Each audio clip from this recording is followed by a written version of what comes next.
हरियाणा की चुनावी लड़ाई अपने अंतिम दौर में है। बीजेपी ने अपना किला बचाने के लिए संघर्ष किया तो कांग्रेस कोई कमी न छोड़कर पूरी मजबूती के साथ सत्ता में आने के लिए कमर कस चुकी है। लेकिन सत्ता के दोनों सबसे प्रबल दावेदारों को एक दूसरे से नहीं बल्कि निर्दलीय प्रत्याशियों से ज्यादा डर है। इसका सबसे बड़ा कारण है हरियाणा की लगभग हर सीट पर एक दो मजबूत बागी निर्दलीय उम्मीदवार ताल ठोक रहे हैं। इनमें से ज्यादातर जीतने का दमखम रखते हैं, वहीं कई ऐसे हैं जो 2-4 हजार वोट काटकर किसी भी पार्टी का जीत का समीकरण खराब कर देंगे। यही वजह है कि चुनाव के बिल्कुल अंतिम क्षणों में भी कोई भी ये कहने की स्थिति में नहीं है कि चुनाव का अंतिम परिणाम क्या होगा। हरियाणा विधानसभा चुनाव इस बार बेहद दिलचस्प मोड़ पर है। 5 अक्टूबर को होने वाले चुनाव में प्रदेश की 90 विधानसभा सीटों पर मतदान होगा, लेकिन सबसे बड़ा झटका बीजेपी और कांग्रेस को उनके बागी नेताओं से मिल रहा है। इन दोनों प्रमुख दलों से बगावत कर करीब दर्जनों नेता मैदान में उतर गए हैं, जिससे चुनावी समीकरण गड़बड़ा गया है। आपको बता दें, इस चुनाव में कांग्रेस के करीब 36 बागी और बीजेपी के करीब 33 नेता बागी होकर चुनाव मैदान में हैं। ये नेता या तो किसी छोटे दल के टिकट पर चुनाव मैदान में हैं या निर्दलीय ही ताल ठोक रहे हैं। मजबूत पृष्ठभूमि के कई बागी अपने दलों का खेल बिगाड़ने की स्थिति में भी हैं। ऐसे में ज्यादातर सीटों की लड़ाई, जो कभी बीजेपी कांग्रेस के बीच आमने सामने की लड़ाई थी, अब कई सीटों पर त्रिकोणीय हो गई है। ऐसे में बागी किसे नुकसान पहुंचाएंगे, ये तय करेगा कि 8 अक्टूबर को हरियाणा की सत्ता किसके पास रहेगी। बीजेपी और कांग्रेस दोनों ही दलों के शीर्ष नेतृत्व ने बागी नेताओं को मनाने की भरपूर कोशिश की। हाईकमान ने व्यक्तिगत स्तर पर बातचीत से लेकर राजनीतिक दबाव तक सब कुछ आजमाया, लेकिन इन प्रयासों के बावजूद बागी नेताओं ने अपना नाम वापस नहीं लिया। ये नेता अब अपनी ही पार्टी के अधिकृत उम्मीदवारों के खिलाफ चुनाव लड़ रहे हैं, जिससे पार्टी के आधिकारिक प्रत्याशियों की जीत की राह मुश्किल हो गई है। दिल्ली से सटी सीट गुरुग्राम हरियाणा की सबसे प्रतिष्ठित सीटों में गिनी जाती है। इस बार के चुनाव में यहां से बीजेपी के मुकेश शर्मा और कांग्रेस के मोहित ग्रोवर के बीच लड़ाई है, लेकिन बीजेपी से बगावत करके चुनावी रण में उतरे नवीन गोयल ने पूरे मुकाबले को रोचक बना दिया। गुरुग्राम में ब्राह्मणों की अच्छी खासी आबादी रहती है। इनकी आबादी लगभग 50,000 के करीब मानी जाती है। माना जाता है इसे देखते हुए ही बीजेपी ने मुकेश शर्मा पर दाव लगाया।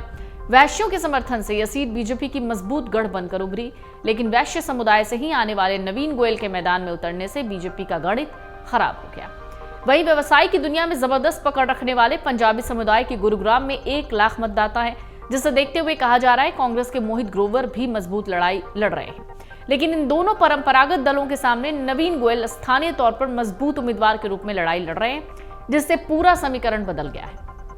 यहां पर पहले भी 2 बार निर्दलीय प्रत्याशियों ने जीत हासिल कर रखी थी, लिहाजा नवीन गोयल की दावेदारी को हल्के में नहीं माना जा रहा। यही कारण है कि इस सीट पर तीनों प्रत्याशियों के बीच कड़ी जंग देखने को मिल रही है। अंबाला कैंट से कांग्रेस का टिकट न मिलने पर चित्रा सरवारा निर्दलीय चुनाव लड़ रही है, जिससे कांग्रेस को नुकसान हो रहा है। यहाँ त्रिकोणीय मुकाबला बन गया है, जिससे बीजेपी के अनिल विज को फायदा हो सकता है। पुंडरी से कांग्रेस के सतबीर भाणा की भी निर्दलीय लड़ रहे हैं, जिससे मुकाबला दिलचस्प हो गया है। कैथल के गुला चीका से नरेश ढांडे निर्दलीय खड़े होकर कांग्रेस के देवेंद्र हंस को टक्कर दे रहे हैं। गुरुग्राम की तरह कुरुक्षेत्र में भी बीजेपी की सीट फंसी हुई है। यहां से बीजेपी की बागी सावित्री जिंदल मैदान में है। वो बीजेपी सरकार के मंत्री कमल गुप्ता के खिलाफ चुनाव मैदान में है।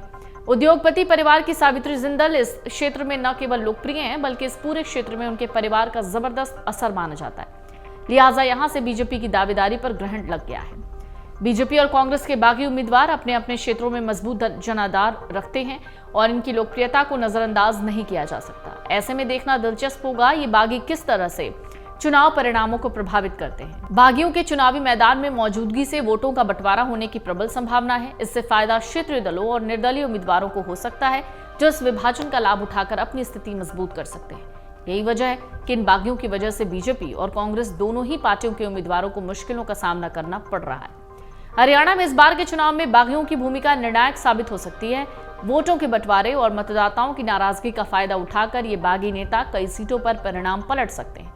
ऐसे में देखना दिलचस्प होगा 5 अक्टूबर को मतदान के बाद 90 सीटों में से किसकी सीटें बागियों के प्रभाव में आती हैं और इससे बीजेपी और कांग्रेस को कितना नुकसान होता है। अगर आप ये वीडियो YouTube पर देख रहे हैं तो हमारे चैनल को सब्सक्राइब कर बेल आइकन दबाएं और Facebook पर देख रहे हैं तो हमारे पेज को लाइक करें। 8 मिलियन प्लस सब्सक्राइबर, आपके इस भरोसे के लिए बहुत धन्यवाद।